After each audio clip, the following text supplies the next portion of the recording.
Well, you're with Bloomberg Quint and we're talking about India-China relationships once again. Remember, the standoff at Doklam is now continuing for over a month.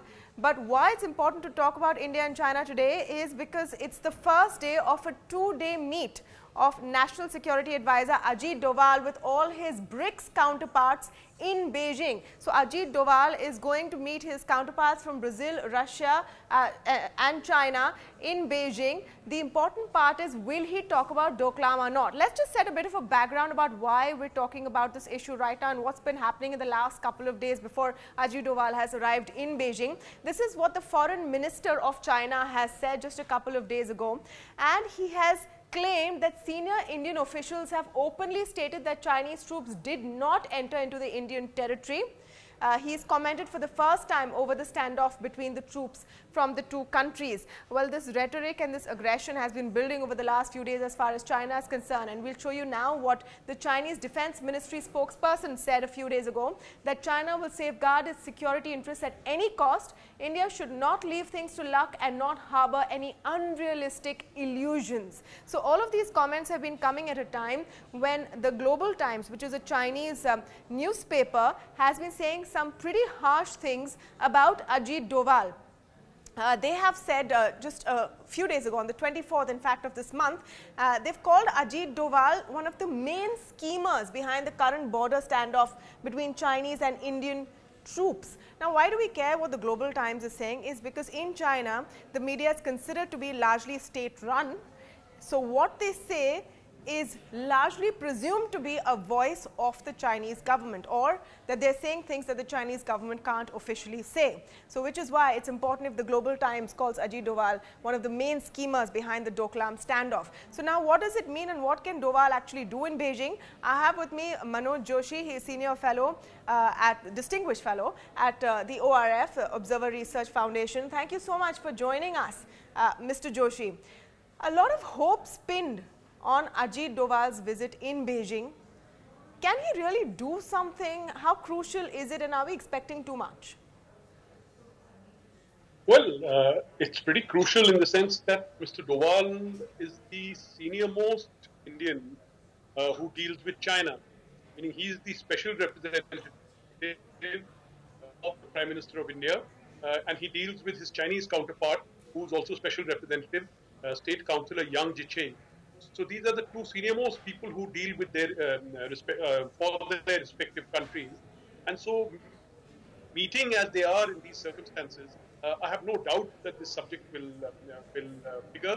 And if the subject figures, how will you look at it? Meaning, obviously, they are not going to trade insults. This is a private conversation. They will obviously try to see some way out of the present impasse.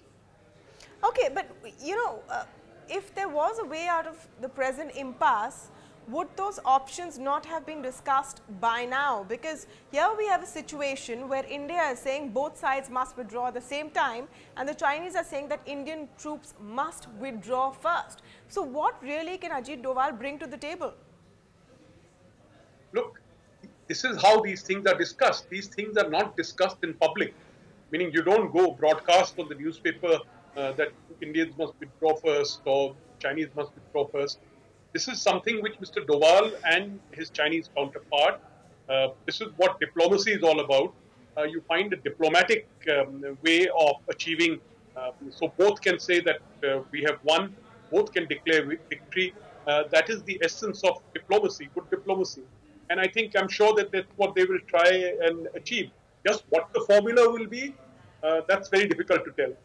Okay, it's also, when you talk about diplomacy, it's also going to be quite a challenge for both the sides because of the public posturing, isn't it? We have External Affairs Minister Sushma Swaraj, who's made a statement here in India.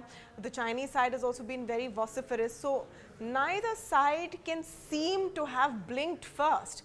And will that be a challenge for Mr. Doval in Beijing? Because he has to come back with something which works for the government here publicly as well. Well, that's very much part of the deal in today's world with hyper-nationalism everywhere. There is a lot of public posturing. We have done it, the Chinese have done it. And so yes, the diplomats and officials of both countries have to take this into account. They have to take into account that they have domestic audiences. In the case of China, there's one other more important thing, which is that the Chinese are going in for their 19th party Congress. And very important for them to therefore not be seen as being weak before India and being strong.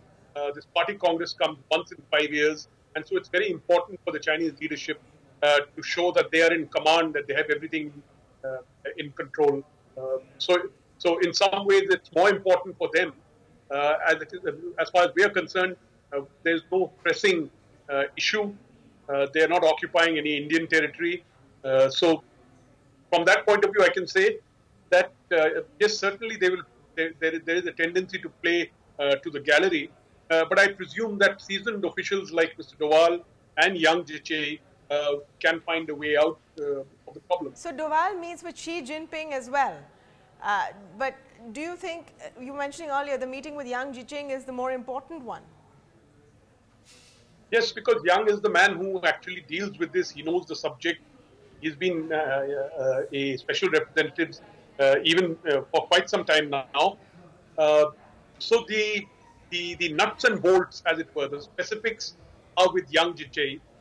But you know, the signal, obviously, whatever this is, goes right up to the leadership, and the signal will be from Mr. Xi Jinping. I mean, if Xi Jinping decides that no, he wants to press on with the confrontation, then there is nothing that Mr. Yang can do. So what I'm trying to say is that the meeting with Xi will be important, very important, but at the same time, it will be on the basis of something which a conversation he has already had with Yang Jiechi.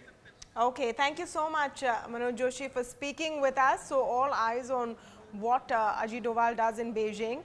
But like Manoj Doshi was explaining to us, a lot of these meetings and discussions will be behind closed doors, not for public viewing. One can hope that they lead to some kind of thaw in the current situation on the border. Thanks so much for watching us on Bloomberg Quint.